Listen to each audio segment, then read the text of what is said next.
bien esto, ¿no?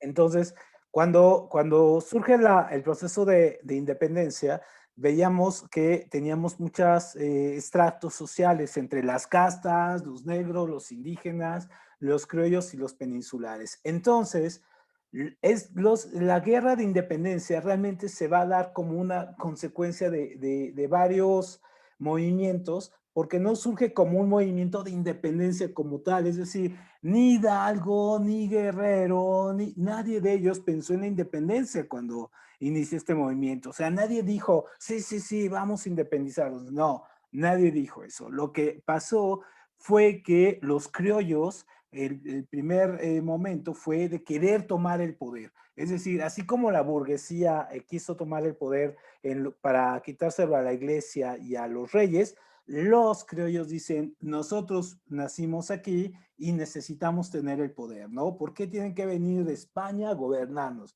si nosotros nacimos aquí y debemos de gobernarnos? Entonces los criollos, el movimiento de independencia es un movimiento de criollos que quieren tomar el poder. O sea, olvídense de este sí, del padre de la patria y todo. No, es los criollos quieren tomar el poder. Entonces, obviamente, al querer los criollos tomar el poder, pues sí, básicamente también necesitan, aquí, perdón, necesitan una fuerza que los ayude. ¿Y quién va a ser esa fuerza? Pues van a ser los mestizos, van a ser las castas, van a ser los negros, o sea, todas las clases bajas, en este caso, van a hacer la lucha armada a los criollos. Los criollos van a gobernar y van a dirigir la independencia, pero las clases bajas no van a ser las que van a pelear. Dime, Fer. Una pregunta, ¿quiénes eran los criollos? Los criollos son los hijos de españoles nacidos aquí en América.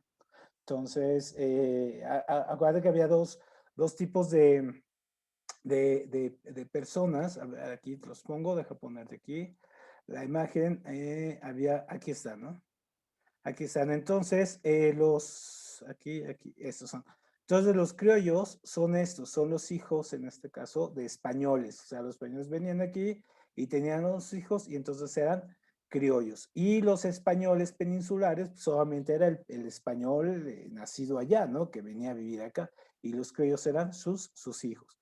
Entonces, obviamente, por eso los criollos van a querer tener el poder. Entonces, ese es como el primer gran antecedente interno. Y luego la guerra va a ser, de independencia va a ser consecuencia también como de muchas casualidades. Por ejemplo, en Europa habíamos visto que surgió la Ilustración, vino la independencia de Estados Unidos, que era como el gran motor, los criollos lo vieron como gran modelo. También la Revolución Francesa fueron los dos grandes modelos, es decir, bueno, si ellos pudieron, ¿por qué nosotros no? Entonces copian prácticamente todas las estrategias que tenían allá y uno de las grandes o momentos que se toman es que el rey de España, Fernando VII, este rey, es atrapado por Napoleón y Napoleón pone a su hermano, ¿no? Entonces, que se llama Pepe Botella. Entonces, los criollos que están aquí en América, sí, los criollos en América y los españoles acá en Europa, los criollos dicen, bueno, si acá no está el rey legítimo, que era Fernando VII, dicen, entonces, pues nosotros no podemos rendirle culto al nuevo rey, que era Pepe Botella.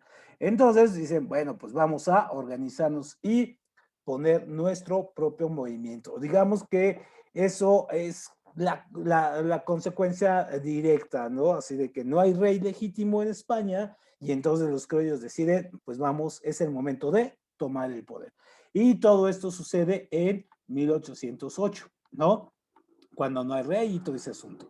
Entonces, obviamente, esta cuestión de la invasión napoleónica, esta cuestión por el año, el azar y todo ese asunto es lo que va a impulsar el movimiento de independencia. O sea, no es que haya sido una cuestión así súper planificada. No, no, no. Entonces, cuando se empieza a hacer la independencia de México, aquí les voy a dar algunos datos curiosos. En realidad, el grito de Hidalgo y todos ellos se llama la conspiración porque ellos se organizan, ¿no? Miguel Hidalgo, José Ortiz, Ignacio Allende, este va a llegar en otra etapa. Estos tres principalmente, ¿no? Se organizan, estos son los que se les conoce como los conspiradores. Entonces, la guerra de independencia en realidad tuvo varias etapas. La primera etapa es la proclamación, o sea, con todos estos, con estos tres. Luego va a tener la segunda, que es la organización, que es ya con Morelos. Luego va a tener la tercera etapa, que es la resistencia, que es con Mina. Y luego va a tener la cuarta etapa, que ya la consumación. Pero esta primera etapa, donde está Hidalgo, José Ortiz, Allende, Abasolo, Aldama, todos ellos, esa es de 1808 a 1800, en este caso 11, ¿no? Digamos que esos 3 años son donde estos empiezan a conspirar, se empiezan a reunir, empiezan a planificar, y cuando se ven descubiertos, entonces es cuando Miguel Hidalgo hace su famoso grito. Y ojo, muy importante, en el famoso grito de Hidalgo, nunca grita viva México ni nada de ese asunto, más bien es un acuerdo entre historiadores decir que lo que grita Miguel Hidalgo es viva Fernando VII, ¿no? Es decir, a su rey, al rey original, al rey que tiene preso Napoleón, entonces le gritan a él, ¿no? Porque otra vez la idea, ¿no? O sea, ellos quieren el poder, pero quieren tener, en este caso, seguir negociando con el rey legítimo. Entonces, en realidad no quieren la independencia, solamente quieren tomar el poder y negociar con el rey. Entonces, cuando son descubiertos que quieren tomar el poder, ¿no? Las fuerzas leales al rey, que son los realistas, pues y tienen, acuérdense que había un virrey, que era el representante del rey, entonces obviamente los atrapan, ¿no? Los atrapan, Miguel Hidalgo hace algunas batallas, gana otras, estuvo a punto de tomar la Ciudad de México, no lo logra, no, o sea, la pudo haber tomado, pero se arrepiente y se va y no toma la Ciudad de México, se arrepiente, se va. No, nunca nadie se ha explicado por qué nunca quiso tomar la Ciudad de México y se va, ¿no? Entonces lo atrapan y le cortan la cabeza a todos estos y cuelgan sus cabezas ahí en diferentes partes de México, pusieron sus cabezas a exhibir para que no volvieran a suceder estos actos, ¿no? De rebelión. Entonces, y algo muy interesante, fíjense, esto sucedió en realidad el 16 de septiembre. Realmente el 16 de septiembre es cuando pasa eso. Pero uno dice, ¿por qué siempre celebramos el 15 de septiembre? Bueno, hay varias ideas. Una de ellas, digamos una muy famosa, es que Porfirio Díaz celebraba años el 15 de septiembre, o sea, era su cumpleaños. Y entonces muchos dicen es que quiso pasar comenzar la fiesta el 15 de septiembre cuando era su cumpleaños y luego unirla con el 16 de septiembre. Esa es una. Otra es de que ya ahorita lo vamos a ver, este personaje Santana, la fiesta comenzaba una noche antes porque empezaban a aventar cohetes y hacían algunas luces y entonces se quedó como tradición comenzar la fiesta de independencia una noche antes, ¿no? Una noche antes de la celebración. Entonces las dos historias están ahí y prácticamente no tienen nada que ver. El grito de Dolores no fue el 15 de septiembre, eso sí, fue el 16, ¿no? Luego va a llegar entonces Morelos, ya que atrapan estos y les cortan las cabezas, va a llegar José María Morelos, también otro sacerdote, que por cierto, tuvo un hijo y fuera sacerdote católico, pero bueno, les valía, tuvo un hijo, también incluso su hijo llegó a ser presidente, ¿no? Juan Nepomuceno Almonte. Y ustedes, ¿por qué se imaginan que usaba estas cosas aquí en la cabeza, esto que tiene aquí? ¿Por qué se pueden Por sus imaginar dolores de padre? cabeza. Por dolor, exacto, muy bien, Andrés, porque tenía dolor de Y creo que cabeza. se ponía, bueno, lo que a mí me dijeron creo que se ponía papá o algo así, ¿no? Ajá, se llamaban chiqueadores, esas cosas que se ponía dentro de la cabeza para que le disminuyera el dolor de cabeza. Muy bien, sí se saben estas historias, me da mucho gusto. Entonces, él escribe un documento que se va a llamar Los Sentimientos de la Nación. Y Los Sentimientos de la Nación prácticamente es un documento donde ya empieza a hablar, él también es criollo, empieza ya a hablar un poco o empieza a visualizar lo que sería la independencia, o sea, ya un estado separado, o sea, ya lo empieza a anunciar, pero todavía no se da, todavía no viene esta noción de seamos totalmente aparte, no, pero ya hay como un pequeño aviso, ¿no? Y incluso hace una constitución y todo, pero finalmente también lo agarran y también lo matan, también le cortan la cabeza y la cuelgan. Entonces va a llegar la segunda oleada de héroes, porque entonces obviamente la guerra se va a hacer muy prolongada. Entonces, fíjense, la guerra, la independencia se va a proclamar hasta el 27 de septiembre del 21, es decir, del 11 al 21, más bien el 13 matan a Morelos, entonces del 13 al 21 son 8 años donde hay una guerra de guerrillas. Pero entonces, es decir, no pasa nada. Entonces, otra vez va a suceder que algo que pasa fuera de México es lo que va a provocar la independencia. ¿Por qué? Porque si bien tenemos a todos, estos son todos los héroes, Aldama, Basolo, los hermanos Galeana, López Rayón, y estos son los que mueren en este caso en la primera etapa, ¿no? Esta segunda etapa, la etapa de resistencia, es con estos, con Matamoros, Nicolás Bravo, Mina, este es importantísimo, y Victoria. Entonces, ¿qué es lo que va a pasar en esos años? En España, pues cae Napoleón, ¿no? Acá está Francia, acá está España, cae Francia, cae Napoleón y obviamente todo lo que había hecho Napoleón se revierte. Entonces el rey de España regresa, Fernando VII, regresa a España, ¿no? Y entonces, obviamente, ¿te acuerdas que les había dicho que Napoleón había llevado todos los beneficios de la Revolución Francesa, ¿no? Entonces, o sea, digamos, le tocó llevar, hacer maximizarla.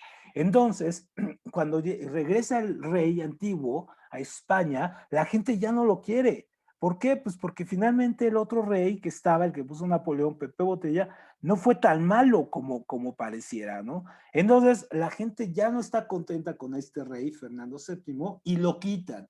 Y entonces lo quitan y entonces volvemos a estar en el momento como al principio, es decir, otra vez no hay un rey legítimo. Entonces, otra vez al no haber otro rey legítimo, se organizan, el ejército del rey, por ejemplo, los realistas, se une al ejército de los insurgentes, que eran los rebeldes, y eso va a consolidar la independencia. Pero, ¿quién es el ideólogo de la independencia? Vean, curiosamente, el que va a proclamar o el que va a traer la idea de que México sea un país independiente es ¿no? Francisco Javier Mina, y este es español, ¿no? Entonces viene a México, lo ve, se da cuenta y trata de pactar, y él es el que dice, México debe de ser independiente. O sea, no estar ni con los españoles, ni los criollos, nada, son independientes. Entonces, ya cuando se consolida, finalmente, se hace lo que se llama el ejército de las tres garantías, y es el ejército realista, el ejército del rey, se une al ejército insurgente, ¿no? Entonces, obviamente, fundan el famoso ejército de las tres garantías. ¿Cuáles son las tres garantías? Es unión, ¿no? Independencia y religión. O sea, son las tres garantías para que el Estado sea funcional. Entonces, ese año, en 1921, ese día es cuando se celebra realmente ya la proclamación de la independencia. Entonces, a ver, porque está ahí. Ah, bueno, es emergente, se las corrijo. Entonces, obviamente, ¿quiénes son los que logran consolidar la independencia? Pues son, por un lado, por los insurgentes, ¿no? Está Vicente Guerrero, y por el lado de los realistas está Iturbide. Entonces, estos se fusionan. Entonces, al fusionarse, pues obviamente forman este ejército y lanzan, ojo, muy importante, el plan de Iguala. Digamos que este es el plan con el cual nace México. Con este es donde proclaman las tres garantías, ¿no? O sea, independencia, religión y unión de españoles y americanos. Ese es el plan ¿En de qué año Iguala y fue? con ese nace. Dime, Fer. Ah, perdón, ¿en qué año fue el plan de Iguala? 1821. Ok, gracias. Ajá. Entonces, ahí es cuando nace México. Entonces, aquí, vean, la historia siempre está llena de traidores, ¿no? Esta imagen es la que se le conoce como el abrazo de Actepan, ¿no? Entonces, este es Vicente Guerrero, ajá, este es Vicente Guerrero, el de los insurgentes, y este es Iturbide, ajá, este es el de los realistas. Entonces, así se dan el abrazo, pero Iturbide, es sumamente traidor, ¿no? Entonces sí se proclama México y todo ese asunto, pero una vez que se proclama, él mismo se proclama emperador, ¿no? Y entonces tenemos esta imagen que es muy famosa, es la entrada de Iturbide, aquí viene Iturbide, entrando a la Ciudad de México. Ahora, este lugar seguramente lo conocen. ¿Dónde se imaginan que es este lugar? Esta foto, ¿dónde se imaginan que es? ¿El Zócalo? No es el Zócalo. ¿No? ¿Dónde? Así, véanla bien, vean ahí como parquecito y todo ese asunto. Y ya han pasado por ahí, ahora que vuelvan a pasar, incluso Que es Reforma, ¿no? por Reforma, más o menos por ahí, pero es una calle súper famosa, ¿no? Es una calle peatonal súper famosa. Y aquí se las voy a poner, a ver si le dan ahí, ¿no? Les voy a poner la imagen desde la calle, desde esa calle, cómo se ve ahora esa calle. Entonces, a ver, se las voy a poner aquí, les voy a cambiar la pantalla un poco, nada más, para que lo veamos. Ajá. Es esta calle, ¿no? ¿Sí ya la vieron? Esta es la Avenida Madero, ¿no? Profe, yo no la veo. ¿No la ven? A ver, déjenme ver. A ver, Fer, a ver. ¿Ahí ya se ve? Ya. Ya. Ajá, es Madero, donde está la Torre Latino. Ahí está la Torre Latino, ¿no? Y ahí está Madero, ¿no? Y entonces esto que vemos en la imagen, ahorita copio la imagen, pero prácticamente es esto, ¿no? Aquí está el arco, que vemos en la imagen, en la presentación, este es el arco, aquí está, y esto es lo que se ve al fondo, ¿no? Ahí, entonces obviamente este edificio no existía, ¿no? Tampoco, y había otras cosas, pero sí alcanzamos a ver, ahorita vean bien este edificio, porque la imagen es un poquito de más atrás, nada más que aquí ya no se puede avanzar, déjenme ver si se puede avanzar. La imagen que estamos viendo, ahorita se las pongo otra vez en la presentación, es más o menos de por aquí. Aquí, a ver, de por aquí, un poquito más adelante, un poquito más aquí, más de aquí, más o menos como de aquí está. Ah, y sí han ido por ahí, ¿no? En eso, seguramente han pasado muchas veces por esta calle. Aquí un poquito más. Ahí está visto desde aquí. Aquí, ojo, vean este edificio, ahorita lo vamos a ver y vean esto que está aquí, ¿no? Esto es lo que se ve y se ve el fondo de acá. Ahora nos pasamos a la presentación aquí, ahora la comparto. Muy bien. A ver, ahí la tenemos.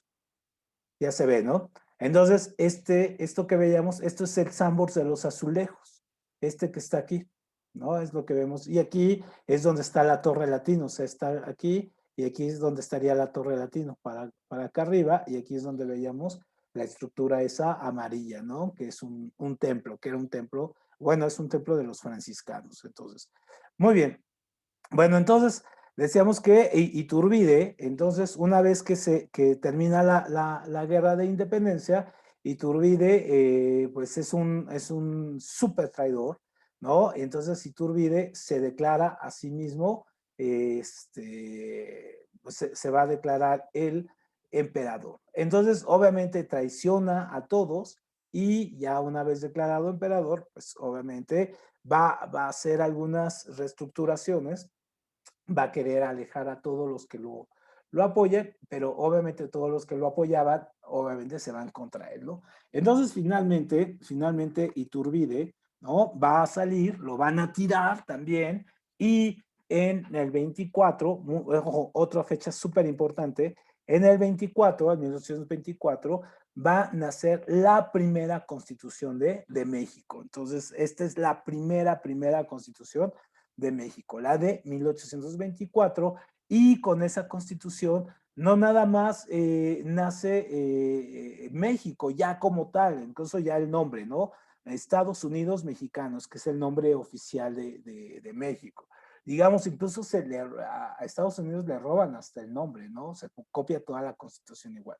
Entonces, el primer presidente, ojo, pregunta de examen, el primer presidente es Guadalupe, Guadalupe Victoria, ¿no? Él va a ser el primer presidente de México. Entonces, obviamente, pues ya vamos a tener una constitución, México se vuelve una república democrática, hay elecciones y todo ello. Pero México todavía tiene muchísimos problemas, tantos problemas que tiene, que aquí nada más vamos a ver una parte, tantos problemas que tiene porque el territorio es demasiado grande. Entonces, México se va a estar peleando ahora, pues no había partidos políticos tampoco, y México se va a pelear ahora entre dos bandos, entre los federalistas y los centralistas, es decir, los que piensan que todo debe de ser gobernado desde la Ciudad de México y otros que piensan que debe de ser gobernado desde cada estado, ¿no? Entonces, obviamente, estas dos expresiones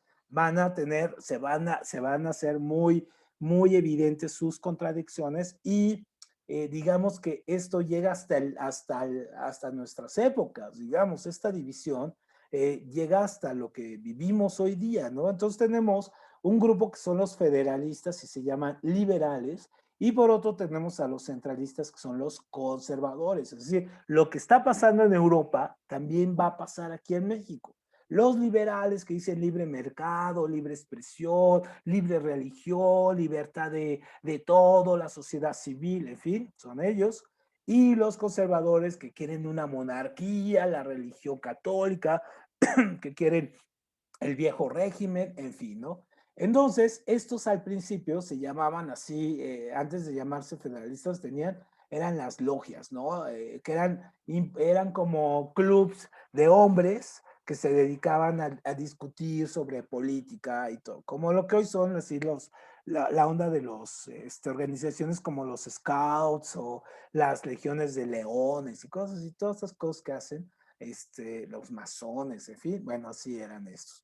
Entonces, los federalistas, pues ellos eran apoyados por Estados Unidos, mientras los centralistas tenían una influencia europea. Entonces, los federalistas quieren una república federal, esto es una república central, ¿no? Entonces, los federalistas quieren en este caso que las provincias tengan libertad de decidir, los centralistas que todo se decida desde el centro. Y obviamente esto va a hacer que los federalistas pues sientan antipatía por los españoles, quieren ser libres, y los centralistas los busquen, ¿no? Quieran estar junto a ello. Entonces, eso va a ser la consecuencia, va a haber muchos conflictos.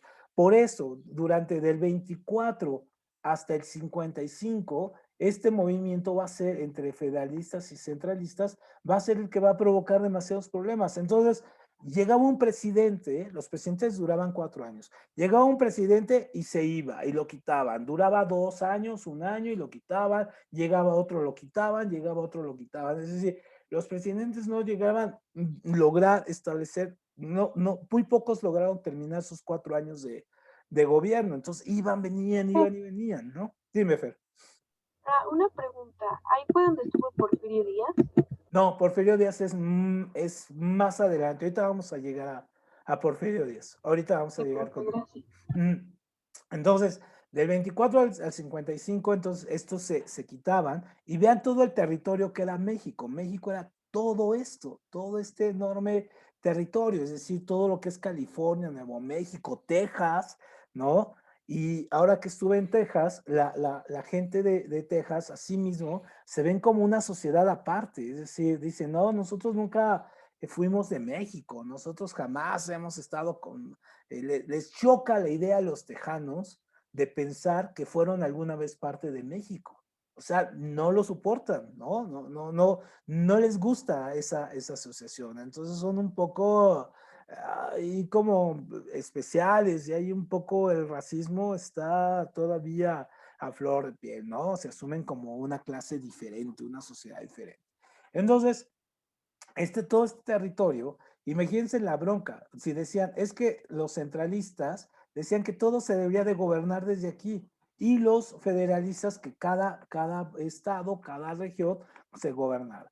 Y los Estados Unidos están acá, estaban creciendo muchísimo. En todos los Estados Unidos estaban extendiendo sus territorios. Era cuestión de tiempo para que aprovecharan la inestabilidad que había en México, pues para quedarse con el territorio. Entonces, obviamente, los Estados Unidos van a conquistar México en el 47, del 47 al 48, y se van a quedar, en este caso, con la mitad, un poquito más de la mitad del territorio. Es decir, Estados Unidos se va a quedar con todo esto, vean, así, esto va a ser México, y Estados Unidos se va a quedar con absolutamente, con todo esto. Entonces, imagínense todo lo que se quedan con una cantidad de territorio brutal, y todavía México incluso les tuvo que pagar. Entonces les tuvo que pagar por cuestiones de guerra y daños y todo ese asunto. Entonces, obviamente, México pues, ya pierde el territorio, lo pierde con un tratado muy interesante que se llama el Tratado Guadalupe Hidalgo, ¿no? Este es muy importante este tratado, también ojo porque ese también suele venir. Entonces aquí es todo lo que se pierde, todo esto, aquí lo van a poder revisar mejor ustedes, y eso se pierde, ¿no? Entonces ahí México pues queda totalmente ya cortado, sin ese territorio. Entonces, obviamente los mexicanos, este está muy grande, entonces los mexicanos van a quedar completamente a la deriva. Y el hombre, digamos, este hombre que está aquí en la imagen, va a ser el hombre que va a ser 11 veces presidente, para que se den una idea. O sea, él podía ser presidente, por ejemplo, si dijéramos ahorita, ¿no? Presidente por el PRI, luego presidente por el PAN, luego presidente por Morena, luego por el PRD, en fin, no importaba quién lo postulara, él era presidente. Entonces fue 11 veces presidente. Y entonces, acuérdense bien su nombre, es Antonio López de Santana. Y entonces él, obviamente, le tocó esta invasión, la invasión de los Estados Unidos.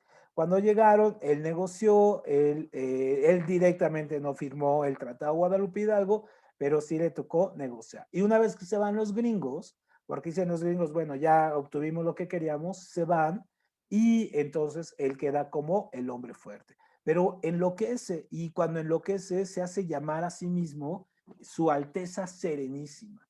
Y entonces en una de las batallas le cortan una pierna y le hace mandar un funeral para que su pierna recorra así por el zócalo. O sea, enloquece el hombre con el poder. Entonces, obviamente, va a haber una generación de políticos jóvenes, de políticos que se han formado con todas estas alteraciones, que son los políticos liberales, ¿no? Los políticos liberales. Y entre esos políticos liberales, pues estaba Juárez, ¿no? Estaba Benito Juárez. Entonces, Benito Juárez, junto con otros políticos jóvenes, como en este caso Melchor Ocampo o La Fragua, o Lerdo de Tejada, Juan Álvarez, en fin, como Ford, entonces deciden destituir a Santana. Vean, uno se va destituyendo otro, ojo, apréndanse este nombre también, Revolución de Ayutla. Entonces, el plan de Iguala es con el que nace México, el plan de Ayutla es con el que sale Santa Ana, ¿no? No los confundan, ¿no? Son dos diferentes. Sí, Fer, ¿me ibas a comentar algo? No, profe, gracias. ¿No? Ah, ok.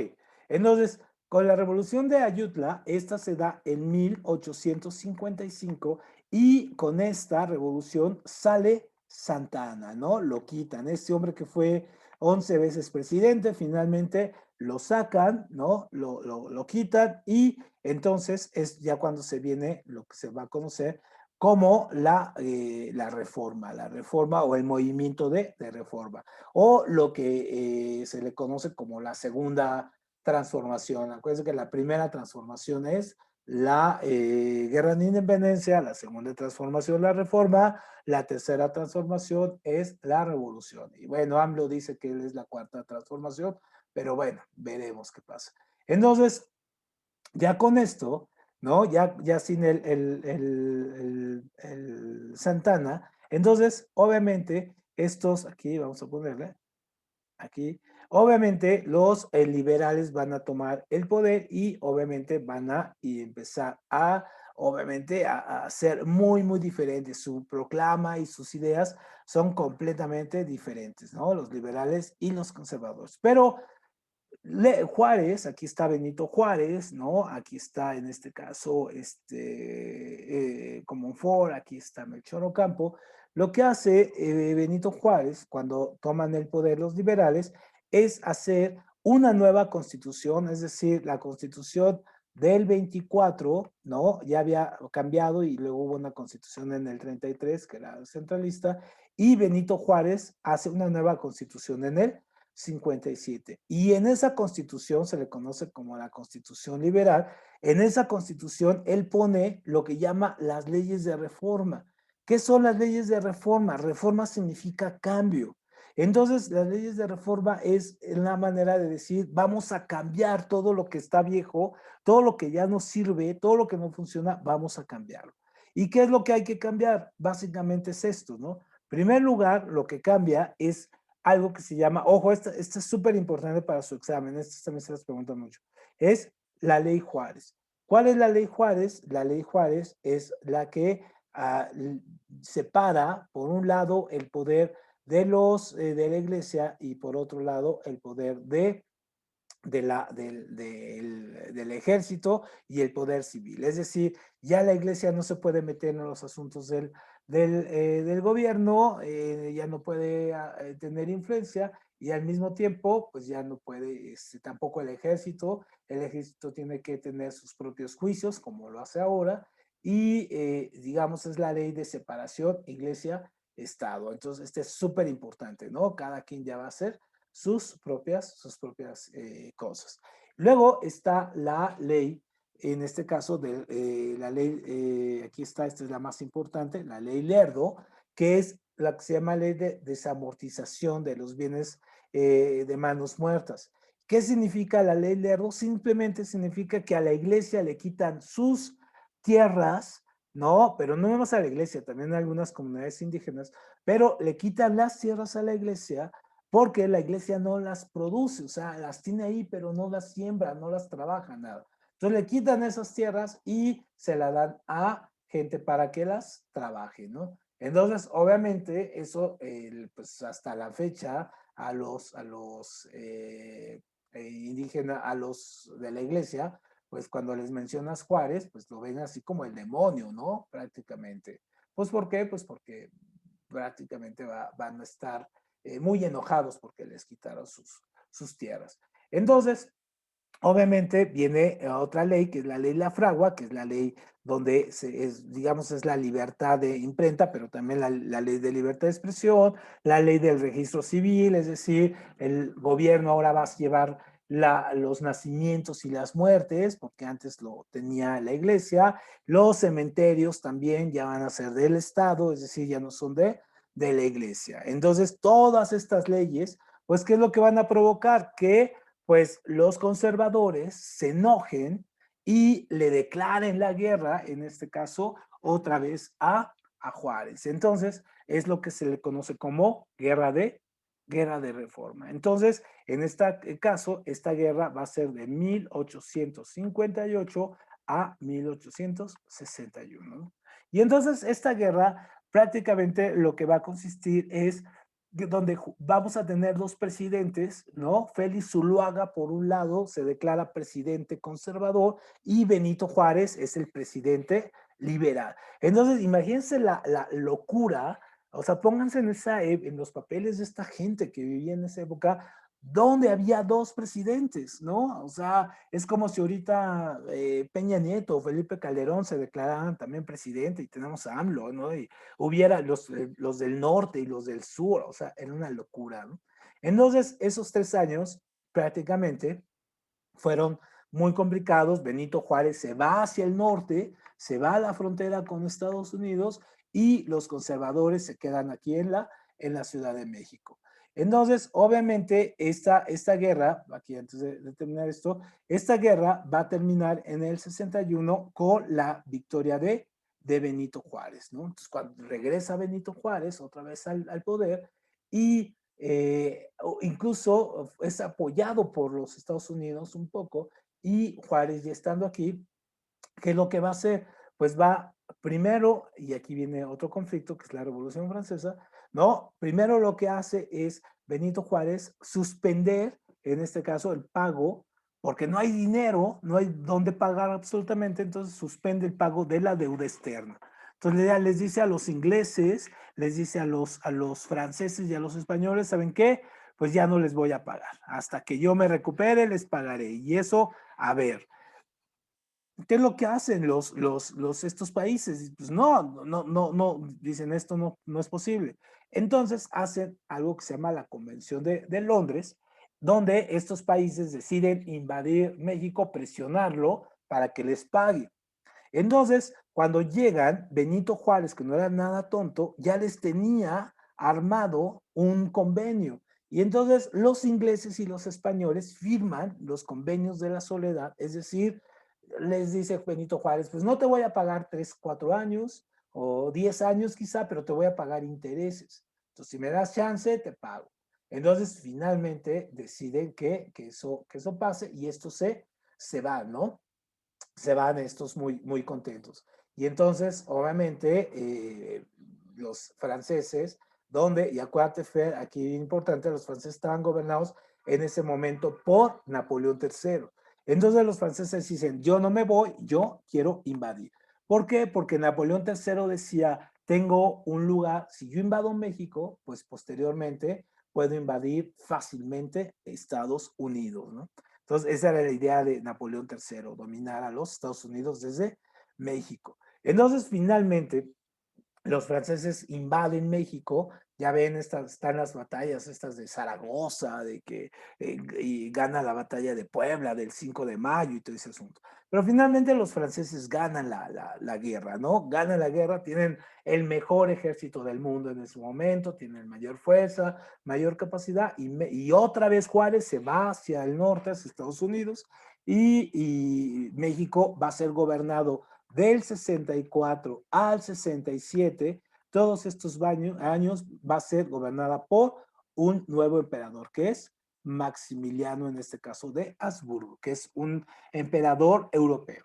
Entonces, obviamente, Maximiliano, cuando llega, él, pues los conservadores que habían ganado junto con los franceses, pensaban así o pensaban en Maximiliano como el que los iba a ayudar, pues porque era conservador, era el que había ganado, ¿no? Era como un nuevo emperador, en fin, ¿no? Entonces, obviamente, Maximiliano, pues no, resulta que es diferente. Maximiliano más bien tiene ideas liberales, ¿no? Entonces, obviamente, apoya las leyes de reforma, no las quita, y eso hace enojar a los conservadores, de hecho los dejan. En este caso, Napoleón empieza a tener problemas en Europa y también retira a sus tropas, ¿no? Y Estados Unidos, obviamente, empieza a apoyar a Juárez y obviamente México, pues obviamente está en una crisis, pero finalmente en el 67 Maximiliano cae, ¿no? Cae y lo fusila, aquí vemos el fusilamiento, aquí lo fusila, lo manda a fusilar Benito Juárez, ¿no? En el Cerro de las Tres Campanas y finalmente otra vez Juárez regresa al poder. Entonces, obviamente aquí empieza el porfiriato, aquí viene Porfirio Díaz, Fer. Entonces, ¿qué es lo que pasa? Ya se fueron los franceses ahora, ¿no? Juárez queda otra vez en el poder, ¿no? Y Juárez, estando en el poder, empieza a pelearse, y esto es súper interesante, comienza a pelearse con quienes lo apoyaron, quienes lo llevaron al poder. Uno de los que lo llevaron al poder y que hizo que le ganara a los franceses fue Porfirio Díaz, que era un militar de alto rango, bueno, listo, muy asusado, y como él tenía, digamos, mucho arrastre, Benito Juárez lo vio como una amenaza, ¿no? Pensó, no, pues me va a quitar o me va a hacer algo, entonces pues, lo mando, lo quito, ¿no? Se empieza a pelear con él. Entonces, obviamente, Porfirio Díaz pues también aspira al poder, pero como no lo quiere dejar Juárez, si se digan cuántos años estuvo en el poder, Juárez no lo quiere dejar, entonces tiene problemas y le da 2 golpes de Estado. Uno que es el plan de la Noria y el otro el plan de Tustepec. Pero mientras está dando el otro golpe, ¿no? Se muere Juárez y entonces va a asumir el poder su segundo, que era Lerdo de Tejada, y Porfirio Díaz logra sacar a este Lerdo de Tejada con un golpe de Estado. Entonces, Porfirio Díaz llega al poder, en este caso, y desde que llega al poder no se va a ir así tan fácil, se va a ir perpetuando. Entonces, obviamente, Porfirio Díaz va a estar más de 30 años en el poder, ¿no? Va a estar 31, 32 años ahí en el poder. O sea, imagínense lo que es estar tanto tiempo en un gobierno, ¿no? O sea, imagínense toda la época. Aquí ahorita regresamos a esta imagen, ¿no? Aquí esta es un poquito mejor. Entonces, imagínense, Porfirio Díaz va a estar muchísimos años. Aquí un poco cuando puedan ver la imagen, ¿no? La van a poder ver aquí algunos datos.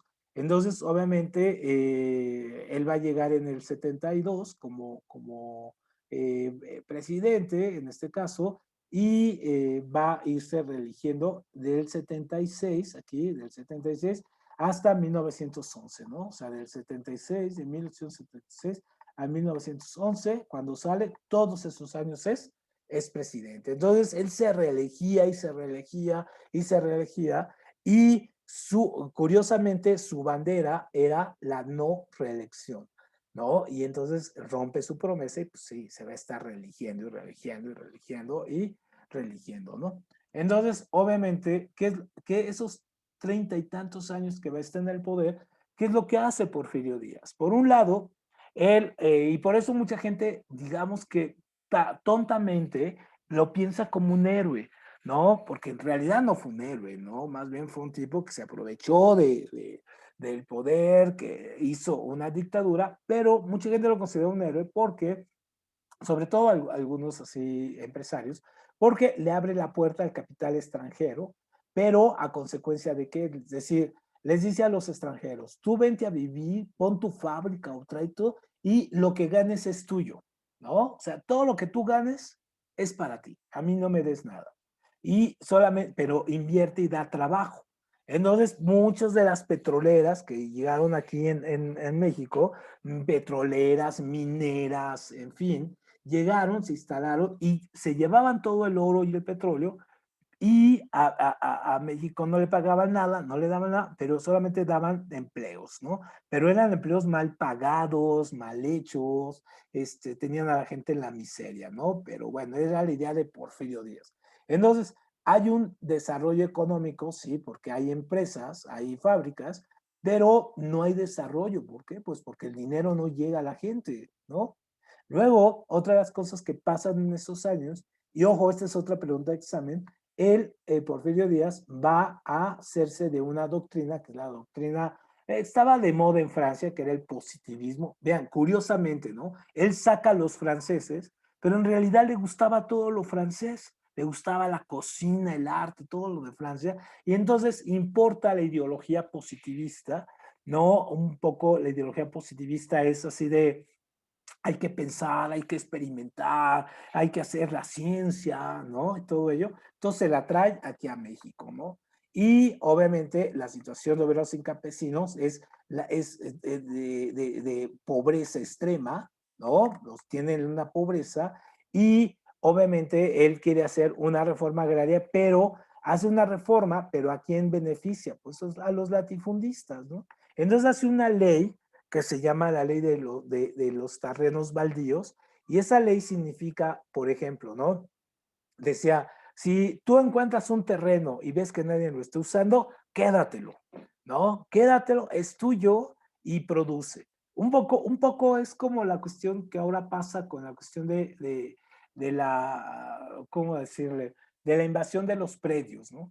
Así que alguien dice, ah, ya esa casa nadie la usa, está vacía, pues yo me voy a quedar con ella, ¿no? Entonces la voy a invadir y me voy a quedar con ella. Entonces un poco por ahí va el asunto, ¿no?